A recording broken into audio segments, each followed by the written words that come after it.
이제 오늘 우리에게 주신 하나님의 말씀을 함께 보시겠습니다. 먼저 구약의 말씀입니다. 이사야 42장의 말씀입니다.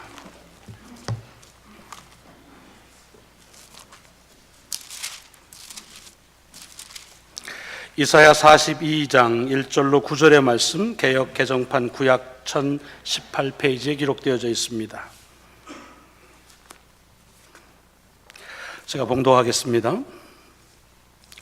내가 붙드는 나의 종, 내 마음에 기뻐하는 자, 곧 내가 택한 사람을 보라. 내가 나의 영을 그에게 주었은즉 그가 이방의 정의를 베풀리라. 그는 외치지 아니하며 목소리를 높이지 아니하며 그 소리를 거리에 들리게 하지 아니하며 상한 갈대를 꺾지 아니하며 꺼져가는 등불을 끄지 아니하고 진실로 정의를 시행할 것이며 그는 쇠하지 아니하며 낙담하지 아니하고 세상의 정의를 세우기에 이르니 섬들이 그 교훈을 앙망하리라.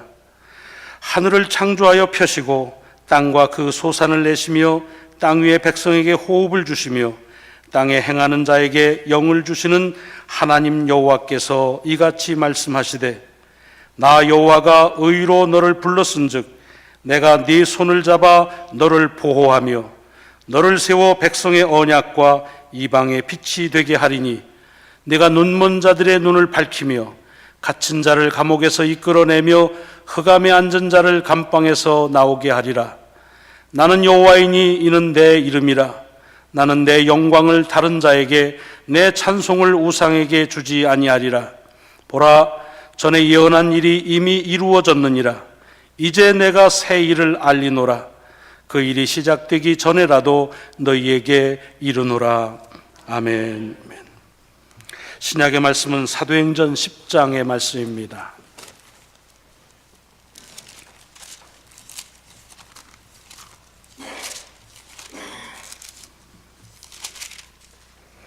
사도행전 10장 34절로 43절까지의 말씀, 개역 개정 신약성경 205페이지에 기록되어져 있습니다.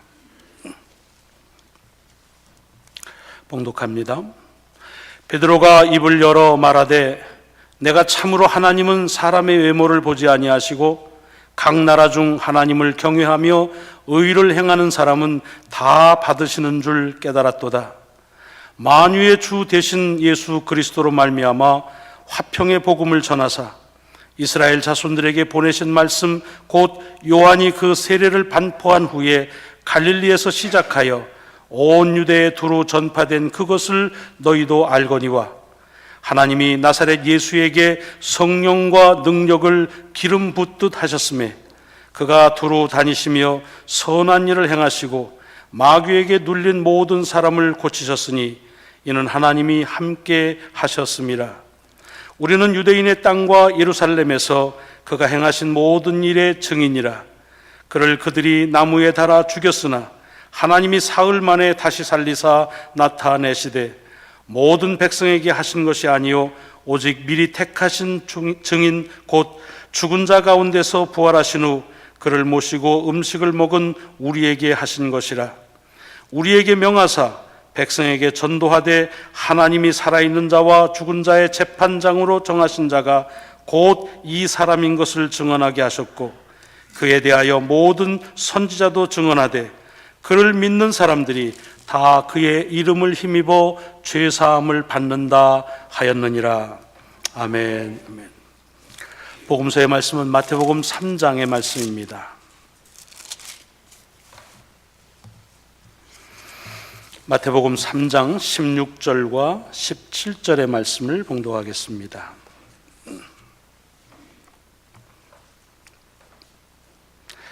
예수께서 세례를 받으시고 곧 물에서 올라오실새 하늘이 열리고 하나님의 성령이 비둘기같이 내려 자기 위에 임하심을 보시더니 하늘로부터 소리가 있어 말씀하시되 이는 내 사랑하는 아들이요 내 기뻐하는 자라 하시니라.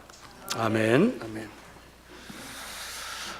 오늘 봉독한 하나님의 말씀이 말씀 자체가 능력이심을 또 한 주간 경험하는 귀한 축복이 임하시기를 먼저 주의 이름으로 축원합니다. 1970년대 그리고 80년대 초라고 기억이 되는데, 그때의 TV 광고 중에 종근당 제약 광고가 있었습니다.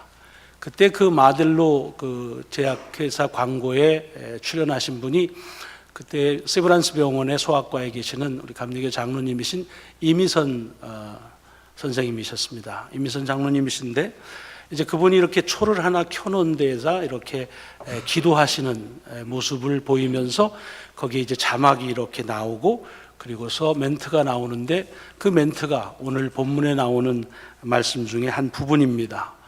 상한 갈대를 꺾지 아니하며 꺼져가는 등불도 끄지 아니하시는 하나님 하면서 의사로서의 가지고 있는 그런 간절한 소망을 거기에 광고의 카피로 그렇게 한 것이 제게는 퍽 인상이 깊었는지, 이 본문의 말씀을 볼 때마다 그분 생각이 나고 종근당 생각이 나고 광고가 생각이 납니다. 이 말씀은 은혜로 기억이 돼야 되지 이렇게 광고로 기억되는 것도 나쁘진 않겠지만, 어떤 말씀이 내 속에 기억될 때 하나님 주신 축복의 여건으로 그렇게 기억되는, 그래야겠다 하는 그런 생각을 가져보기도 합니다. 오늘 본문은 사실 광고의 카피로 쓰라고 해서 주신 말씀은 아니지요. 이사야를 통해서 메시아가 오게 될 때, 그리스도가 오게 될 때 그분께서 하실 일에 대한 그런 예언의 말씀이 선포되어진 말씀입니다. 그래서 오늘 본문에 보면은 그는 외치지 아니하며 목소리를 높이지 아니하며 그 소리를 거리에 들리게 하지 아니하며 상한 갈대를 꺾지 아니하며 꺼져가는 등불을 끄지 아니하고 진리로 정의를 시행할 것이며, 그는 쇠하지 아니하며 낙심하지 아니하며 세상에 정의를 세우기에 이르리니 섬들이 그 교훈을 앙망하리라. 그리고 7절에 보면은 눈먼 자들의 눈을 밝히며 갇힌 자를 감옥에서 이끌어내며 흑암에 앉은 자를 감방에서 나오게 하리라. 이것이 메시아가, 그리스도가 오게 되면 그를 통해서 하신 하나님의 역사라고 하는 말씀입니다. 근데 우리가 이 메시아 그리스도에 대한 사역에 대해서 말씀을 나눌 때 좀 주목해야 될 것이 있는 건 뭐냐 하면, 분명히 와서 그리스도께서, 메시아께서 그 일을 행하시는데 그 그리스도를 통해서, 메시아를 통해서 하는 일은 그 메시아로 오신 그분 스스로의 능력이 아니라는 것입니다. 오늘 본문에도 보면은 거기에 1절에 이렇게 선언적으로 되어 있지요. 그것은 뭐냐 하면은 내가 붙드는 나의 종 내 마음에 기뻐하는 자 곧 내가 택한 사람을 보라. 내가 나의 영을 그에게 주었은즉 그가 이방에 정의를 베풀리라. 또 5절과 6절에서도 나 여호와가 의로 너를 불렀은즉 내가 너를 손을 잡아 너를 보호하며 너를 세워 백성의 언약과 이방의 빛이 되게 하겠다라고 하십니다. 그러니까 하나님께서 메시아를 이 땅에 보내시는 것은, 그것은 그 메시아가 가서 스스로 발전하고 성숙하고 연마하고 능력을 얻어서, 그래서 하나님께서 하실 일을 대신하는 것이 아니라 하나님의 영과 하나님의 능력과 권한을 모두 다 그에게 주어서, 그래서 하나님이 이 땅에 하시길 원하시는 일들을 그를 통해서 하시겠다고 하는 그런 말씀입니다. 그래서 그리스도의 하시는 일을 보면은 하나님을 보게 되고 하나님의 역사를 볼 수 있다 하는 그런 말입니다. 그런데 왜 그렇게 그리스도라는, 또는 메시아를 통해서 그 일을 하느냐? 하나님이 택하셨는데 그 택하신 이유를 아주 간략하지만 분명하게 오늘 이사야는 말하기를 하나님의 마음에 기뻐하는 자이기 때문이라는 것입니다. 우리 신앙생활에서 이걸 하도 많이 들어서 하나님 마음에 기뻐한다는 말이 그렇게 감동적으로 다가오진 않을 것입니다. 그 얘기를 해도 어떻게 하나님을 기뻐하실까 하도 많이 듣고 그리고 질문을 당해서 이제는 이것이 새롭지도 않지요.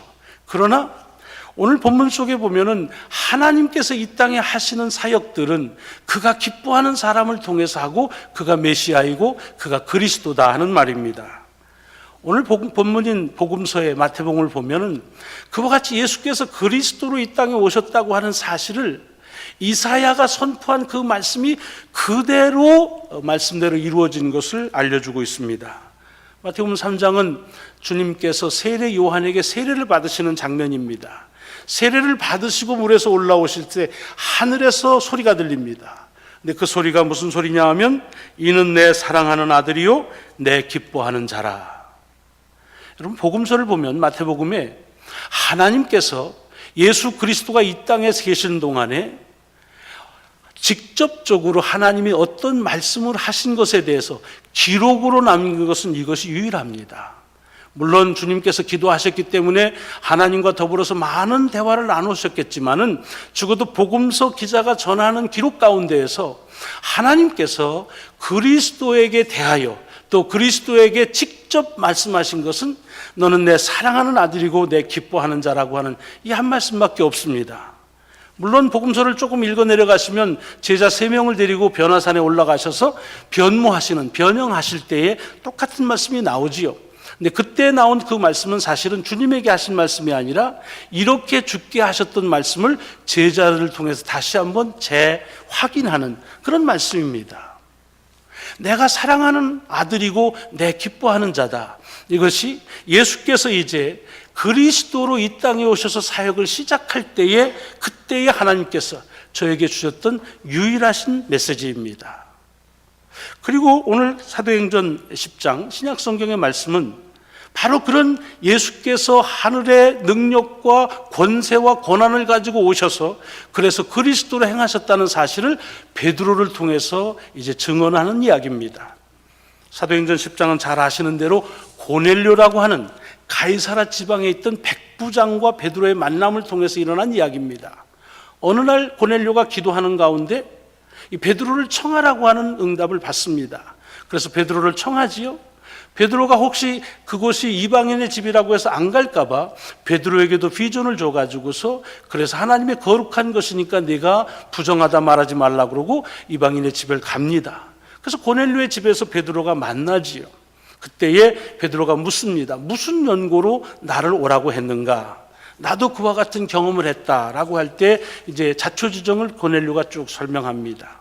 그리고 나서 오늘 본문은 베드로가 그 고넬료와 그 집에 있던 사람들에게 했던 말하자면 설교요 전도의 내용입니다. 요약하자면 다른 것 아닙니다. 하나님께서 나사렛 예수에게 하나님의 성령과 하나님의 영과 능력을 기름 붓듯 하셔서 그래서 그가 두루 다니시면서 선한 일을 행하시고 마귀에게 눌린 모든 사람을 고치셨는데 그것은 하나님이 함께 하셨기 때문이다 라고 말합니다. 여러분, 이 세 가지의 말씀, 구약의 이사야의 말씀이나 신약의 사도행전의 말씀이나 또는 복음서에 나와 있는 예수 그리스도의 세례받으시는 이 말씀에서 공통점이 무엇입니까? 그것은 예수는 하나님이 기뻐하시는 자였다. 그리고 그리스도로 오셔서 하셨던 모든 일들은 하나님이 그에게 영을 주시고 그리고 능력과 권한을 주셔서 하나님이 하시기를 원하시는 그 일들을 행하기 위해서 오셨고 이제 그 일을 행하시고 또 이미 그 일을 행하셨다는 베드로의 고백입니다. 이것이 공통적인 예수 그리스도에 대한 복음서와 사도행전의 가르침입니다. 자, 이렇게 그리스도를 예수를 통해서 이제 당신의 사역을 이루는 하나님의 의도가 있는데 아까도 말씀드렸지만 그것은 그 예수를 하나님께서 기뻐하셨기 때문이라는 것입니다. 근데 왜 기뻐하셨느냐? 왜 하필이면 예수냐? 라고 하는 질문이 나올 수 있지요. 거기에 대해서 하늘의 음성은 뭐라 그럽니까? 이는 내 사랑하는 아들이다 라고 말합니다. 요즘 쉬운 말로 하면 내 새끼다 그런 얘기지요. 내 자식이다 그런 말입니다. 내가 나사렛 예수를 사랑하는 것은 그것은 내 아들이기 때문이다. 내가 저를 기뻐하는 일은 그가 내 아들이기 때문이다 라고 하는 말씀입니다. 어찌 보면 너무 당연한 말씀 같지만 여러분, 그러나 이것을 우리가 주의하면서 우리 속에 오는 메시지를 받으셔야 합니다. 여러분, 자녀는요 부모에게 있어서 큰 기쁨입니다. 여러분들은 다 기억나지 않으시겠지만 여러분들이 지금 부모님과 어떤 관계를 가지고 사시는지 모르지만 그러나 적어도 여러분이 이 땅에 태어날 때 여러분의 부모님들은 모두가 다 기뻐하셨다는 것입니다. 저도 이렇게 변변치 않지만 제가 태어나는 날 우리 가문의 시즌날 태어났는데 그래서 저희 할아버님이 온 동네에 잔치를 하면서 그러면서 태어난 것에 대한 기쁨을 그렇게 같이 나눴다고 합니다. 아마 다 그럴 것입니다. 아들이기 때문에 딸이기 때문에 부모는 기뻐하는 것입니다. 그리고 그렇게 기뻐하는 이기 때문에 같이 있고 싶고 그리고 함께 하기를 원하는 것입니다. 그럼 우리가 이민 와서 미국에 살면서 이 가족이 한국에 있을 때 안타까움이 어디 있습니까? 서로 그리워하면서도 함께 오래 이렇게 같이 자주 만나지 못한다는 것입니다. 특별히 연세가 높으신 부모님들이 있으면은 이제 그 안타까운 것은 위급하시다, 위독하시다. 그럴 때마다 자주 가서 뵙지를 못합니다. 정말 위독하시다 그래서 가지요. 근데 대개는 그렇게 가면 또 소생하시죠. 그래서 얼마 동안 지내십니다. 왜 그런가? 그렇게 보고 싶은 아들과 딸을 봤기 때문에, 그래서 그 마음에 또 새로운 힘을 부모는 얻는 거지요. 그래서 이렇게 하다가 어떨 때는 이제 그 때를 못 맞추고서 그래서 이제 임종을 못하는 경우가 참 많습니다. 하나님의 우리에게 주신 부모의 마음, 자녀의 마음은 뭐냐? 그것은 함께 있고 싶은 마음입니다. 여러분, 성경에 보면은 하나님께서 기뻐하시는 것에 대한 표현에 가장 적극적이고 가장 그렇게 아주 표현이 적나라한 것이 뭐냐 하면은 스바냐 3장에 있는 말씀인데, 거기 보면 하나님이 너무너무 기뻐서 어쩔 줄을 모르신다 그럽니다. 표현대로 하면 그 기쁨을 이기지 못한다. 너로 말미암아 하나님이 기쁨을 이기지 못하고 사랑하시고 즐거이 부르며 기뻐하신다 그럽니다. 근데 그때 그렇게 기쁨을 이기지 못하는 그 기쁨의 이유가 뭐냐? 스바냐는 뭐라 그럽니까? 너희 하나님 여호와가 너희 가운데 계시기 때문이라는 것입니다. 하나님의 기뻐하심은 당신의 자녀들인 우리와 더불어서 당신의 백성들과 함께 하는 것입니다. 여러분, 이건 새로운 것이 아니죠. 창세기를 보시면은 하나님께서 맨 처음에 우리 인간을 지으시고 그리고는 축복하시고 보시기에 좋았다고 하시면서 창세기 보면 함께 거닙니다. 같이 사는 것이지요. 사람과 하나님 사이에 막힘이 없습니다. 그런데 사단을 통해서 인간이 죄로 인해서 그렇게 이제 망가지면서 어떻게 됩니까? 그 하나님과 분리돼서 맨 처음 나오는 기사가 죄로 인해서 그 다음은 피하게 됩니다. 그래서 하나님의 낯을 피하여 숨게 된다는 것입니다. 여러분, 죄는 하나님과 우리로 하여금 함께 있으려고 하는 것을 자꾸만 방해합니다. 그래서 우리로 하여금 분리시켜 버립니다. 그래서 속죄라고 하는 말의 영어를 어턴먼트라고 그럽니다.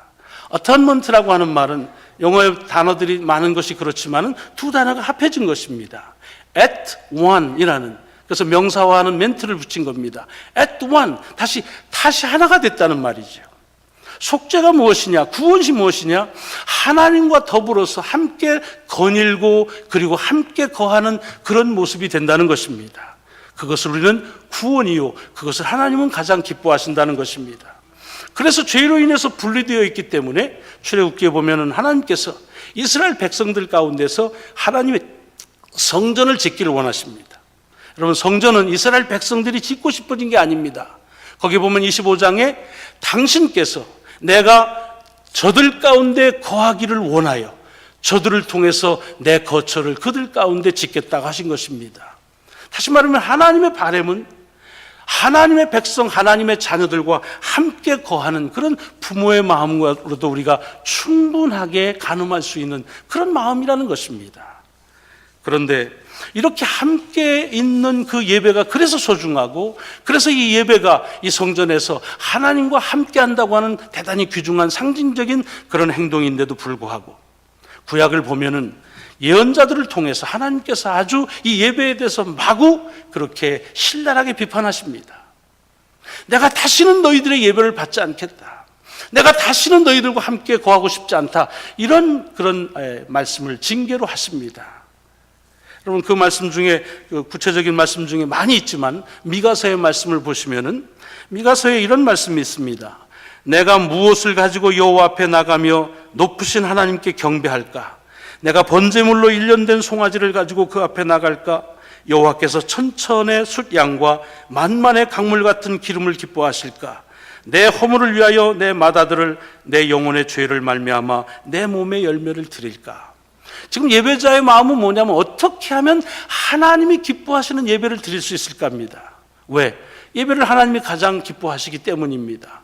그래서 어떻게 드리는 게 좋을까? 제물은 어떻게 하면 좋을까? 차라리 그냥 내 자신이 하나님의 제물로 쓸까? 이런 관심을 가지고 이렇게 고민하고 그래서 질문합니다. 그런데 그 질문에 이어서 나오는 말씀 6장 8절에 보면 이렇게 되어 있죠. 사람아, 주께서 선한 것이 무엇임을 내게 보이셨나니 여호와께서 내게 구하시는 것은 오직 정의를 행하며 인자를 사랑하며 겸손하게 대해 하나님과 함께 행하는 것이 아니냐라는 말씀입니다. 여러분, 이 말씀을 오해하지 마십시오. 하나님은 예배를 싫어하시고 그저 정의를 행하는 그런 공의만을 원하신다는 말씀이 아닙니다. 하나님이 기뻐하시는 것은 예배이십니다. 왜? 그 예배를 통해서 하나님이 같이 있기 때문입니다. 그런데 이 같이 있는 것, 그것이 부모가 자식에게 바라는 그런 마음이지만, 그러나 자녀가 자라가면서 부모의 기쁨은 그 자식이 함께 있는 것도 좋지만 그 부모의 의도대로 살아가는 모습이 이 부모에게 있어서 자녀의 바라는 소망이고, 또 그렇게 살아갈 때에 부모가 기뻐하는 것입니다. 여러분, 예를 들어서 어렸을 때 계속해서 부모랑 같이 있는 거 부모가 좋아하지요. 근데 이게 20살이 되고 30살이 돼도 계속 부모랑 있으면서 어리광 부리고 그냥 앞에서 턱 놓고서 아버지만 보고 엄마만 보고, 그리고 자기가 하고 싶은 재롱이나 떨고 하면은, 그러면은 계속 그렇게 부모가 아이고 어쩌면 이렇게 우리 아들은 우리 딸은 이쁠까, 참 재롱도 몇십 년을 같이 떠네, 그러겠습니까? 그렇지 않습니다. 그때부터는 부모는 걱정이 됩니다. 기뻐하지 않습니다. 아이가 태어나서 처음에는 재롱을 떨고 그리고 있다는 존재 자체로서 기쁨입니다. 그러나 자라나면 그 다음엔 어떻게 됩니까?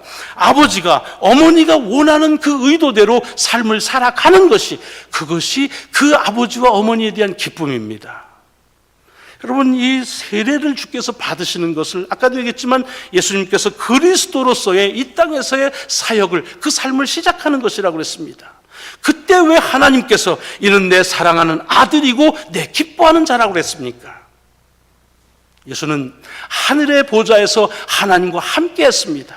그래서 함께하는 기쁨을 하나님과 공유했던 이십니다. 그런데 지금 이제 이 땅에 오셔서, 그래서 쉽지 않은 삶이지만 아버지 하나님께서 원하시는 것을 이루기 위해서 그 의도를 가지고 삶을 시작하는 것입니다. 꼭 맞는 것은 아니지만 연상하자면 이런 것이죠. 아이가 부모랑 같이 있으면서 참 귀여움을 떨고 재롱을 떨고 해서 감사하고 그게 이쁘지요. 그런데 이제 장성했습니다. 이제는 아버지가 자식에게 원하는 그 바람을 가지고 아버지를 떠납니다. 그리고 이제는 아버지가 원하는 대로 살려고 합니다. 그럴 때 비록 떨어지는 아쉬움은 있지만은 그 부모의 마음에 그 자녀에 대한 그 기쁨, 바로 그것은 가치 있는 기쁨과 더불어서 매우 큰 부모의 기쁨이라고 하는 것입니다. 이제 주님께서 하나님의 아들이십니다. 그러므로 하나님과 더불어 함께 하시는 기쁨을 하나님이 경험하시고 또 그것을 함께 하늘에서 누리셨습니다. 그런데 이제는 당신께서 이 땅에 행하였을 그 의도, 그 뜻, 바로 그것을 위해서 이제 아버지를 대신하여 그 아들 되시는 주께서 그 일을 행하시기 위했다. 바로 그것이 아버지의 기쁨이라고 하는 말씀입니다. 어제 토요일에 우리 서울대에 있는 우종학 교수님 오셔서, 그분이 전공이 천문학이니까 우주에 대한 말씀을 같이 나눴습니다. 뭐 여러 가지 했지만 이제 우주에는 하나님의 만드신 질서가 있다는 것입니다. 우리가 보통 하나님의 역사 그러면은 어떤 그런 질서에 그 파괴되어지는 기적이나 이런 걸 생각하지만, 정말 하나님의 만드신 질서가 성실하게 그렇게 운행되고 있다고 하는 사실이 놀라울 뿐이라는 것이죠. 과학이 그런 하나님의 질서를 자꾸 발견합니다. 그런데 자칫 잘못하면 그런 과학적인 노력은 신앙적이 아니라고 생각을 해서 배타하기가 쉽다는 것입니다. 그래서 이런 얘기를 하시더라고요. 어떤 3살 먹은 아이가 있는데 부모를 기쁘게 하는 일이 뭐냐? 그것은 그 앞에서 재롱을 떠는 일이라는 것이죠. 그런데 이 아이가 30살이 되어서도 부모 앞에서 재롱을 떨면 그러면 부모가 기쁘질 않은 거지요. 그 나이가 되면 그때는 아버지의 뜻이 무엇인지를 알고 그것을 헤아리고, 또는 아버지에게 그 의미를 이제 묻는 것, 이것이 중요하다는 거예요. 그러면서 예를 들면서 건축가 아버지가 있는데 자식이 있다고 한다면 어렸을 때는 아버지가 지은 건물 그 자체만 가지고 자랑스럽기도 하고 기쁘기도 합니다. 그러나 그냥 매번 이건 우리 아버지가 지은 건물이야 라고 하는 그것도 좋지만, 그러나 나이가 들면서 성장하면 그러면은 아버지에게 묻습니다. 아버지가 지은 건축의 의미가 무엇인지, 어떤 철학을 가지고 했는지, 그리고 그 아버지의 의도를 공유하게 되고 이해하게 되면, 그러면 그 아버지는 그 아들의 가져오는 그 기쁨이 더 커질 거라는 얘기다. 창조의 질서도 마찬가지라는 거지요. 우리가 하나님이 이 세상을 지으셨다고 하는 것만으로도 가슴 벅차지만, 그러나 우리들 속에서 하나님이 왜 이런 질서를 만드셨는가 하는 것을 조금씩 알아가고 묻고 대답하는 가운데서 하나님의 의도 가운데서 지낼 수 있다고 한다면, 그것은 하나님의 매우 기쁜 그런 신앙의 바른 길이라. 그래서 과학이 우리의 신앙을 기쁘게 하나님의 의도대로 살게 하는데 매우 유익을 줄 수 있다는 그런 말씀입니다. 오늘 본문의 말씀이 그런 말씀입니다. 여러분, 주님께서 아까도 말씀드렸지만 하나님이 기뻐하시고 택하신 이유, 그리고 그의 영과 그리고 권한과 권위를 다 준 이유는 무엇입니까? 그가 아들이기 때문에 그렇습니다. 딸이기 때문에 그렇습니다. 부모는 자식에게 모든 영과 권한과 권위를 줍니다. 그런데 그가 함께 있어서 기뻐하는 것 이상으로 이제는 그 아버지의 뜻을 가지고 이 땅에 이루시기 위해서 온 것, 바로 그것 때문에 아버지는 그 아들을 보면서 기뻐하신다고 하는 것입니다. 여러분, 우리의 신앙생활은 어떻습니까? 여러분, 우리가 신앙생활을 처음 시작할 때 하나님은 우리가 당신의 자녀라고 하는 고백, 그것만으로도 족합니다. 하나님께 나와 예배하는 그 모습만으로도 귀합니다. 그러나 신앙의 연조가 깊어지고 그리고 연수가 달라지면 그냥 이 기쁨과 그 즐거움, 이것만이 아니라 이제는 물어야 합니다. 하나님, 내 생명을 내신 하나님의 의도는 무엇입니까? 하나님, 이 땅을 지으시는 하나님의 질서는 어디에 있습니까? 하나님, 이 교회를 통해서 이루시길 원하시는 당신의 의도는 어디 있습니까? 이것이 성숙한 신앙이니 하나님 아버지에게 물음을, 그래서 그 물음을 가지고 살아내는 것이 하나님 아버지에 대한 기쁨의 모습이라고 하는 것입니다. 어렸을 때는 그냥 부모는요, 자식이 하는 것이면 다 좋습니다. 뭐 되지도 않는 거 열심히 만들고 해가지고 뭐 하면은 너무나 그것이 그 기쁨입니다. 그러나 그것은 3살, 4살 때까지입니다. 애가 15살, 20살이 되는데도 계속 지하고 싶은 대로만 하고, 그리고 그것 가지고서 아빠 좋지, 그러면 아빠는 기쁘지가 않습니다. 이 세상을 살아가는 의도가 무엇인지를 물을 때 그 의도를 물으면서 살아내려고 하는 것이, 그것이 아빠의, 엄마의 자식에 대한 기쁨입니다. 오늘 주는 도전은 그것입니다. 예, 우리가 하나님의 자녀가 되었습니다. 아들이요 딸입니다. 그래서 주님은 우리와 함께 하시는 것을 좋아하십니다. 예배가 소중합니다. 그러나 옛날 예배를 얼마나 잘 드리려고 노력했던 사람들에게 주께서 미가 선지자를 통해서 주셨던 말씀의 도전이 오늘 우리에게 주는 도전입니다. 자, 이제는 그렇게 나와 더불어서 함께하는 것을 기뻐하시는 하나님께서 이제는 우리에게 뭐 좀 물어봐 주기를 원하십니다. 내가 네 생명을 낸 이유가 뭔지 이걸 묻기를 원하십니다. 이 땅에 살아가는 목적이 무엇인지 이걸 묻기를 원하시고, 그것을 물을 때, 그리고 그 물음에 대해서 하나님 아버지께서 우리에게 말씀하시는 그 말씀에 따라서 살아내려고 할 때 하나님 아버지께서 우리를 향한 또 다른 기쁨으로, 이는 내 사랑하는 아들이다, 내 딸이다, 내 기뻐하는 자라고 하는 하나님의 새로운 기쁨의 귀한 고백이 우리에게도 임할 줄로 믿습니다. 우리가 하나님의 자녀로서 하나님의 뜻을 헤아리는 일이 왜 우리 자신만의 정신 차리고 살아가야 될 것이 아니라 하나님을 기쁘시게 하는지, 오늘 말씀을 통해서 귀한 도전을 주심으로 앞으로의 살아가는 삶이 주님의 의도에 따라서 이루어내고 살아가려고 하는 모습, 바로 그 가운데서 하나님께서 우리에게 주신 영과 권한과 능력과 권위를 가지고 하나님이 하시길 원하시는 일들을 우리를 통해서 이루어나가는 귀한 삶이 이어지시기를 주의 이름으로 축원합니다. 기도하시겠습니다.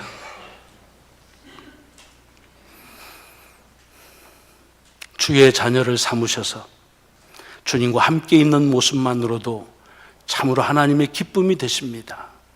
우리가 무슨 일을 하더라도 우리가 어렸을 때 부모가 좋아하듯 하나님은 즐겨 하십니다. 그러나 세월이 지나 우리가 성숙하고 성장하면서도 여전히 애교만 떨고 어리광만 부린다고 하면 하나님이 어떻게 생각하실지, 주님, 하나님의 의도가 무엇인지를 물으라는, 그리고 그 의도대로 살아가려고 하는 그런 모습을 하나님이 기뻐하신다고 하는 귀한 말씀을 이 아침 듣습니다. 하늘 보좌 위에서 주님과 함께 하나님과 계셨던 예수 그리스도께서 아버지 하나님의 뜻을 이루기 위하여 쉽지 않은 이 땅에서의 삶을 시작할 때에 하나님 아버지께서 그를 보시고 이는 내 사랑하는 아들이요 내 기뻐하는 자라고 하는 참으로 귀한 감격의 말씀을 주셨던 것처럼 우리가 주의 말씀을 물을 때, 주의 뜻대로 행할 때 동일하신 하늘의 음성이 우리에게도 임할 줄로 믿습니다. 주님의 기쁨이 되는 삶을 살게 하여 주옵소서. 예수 그리스도의 이름으로 감사하며 간절히 기도드리옵나이다. 아멘. 아멘.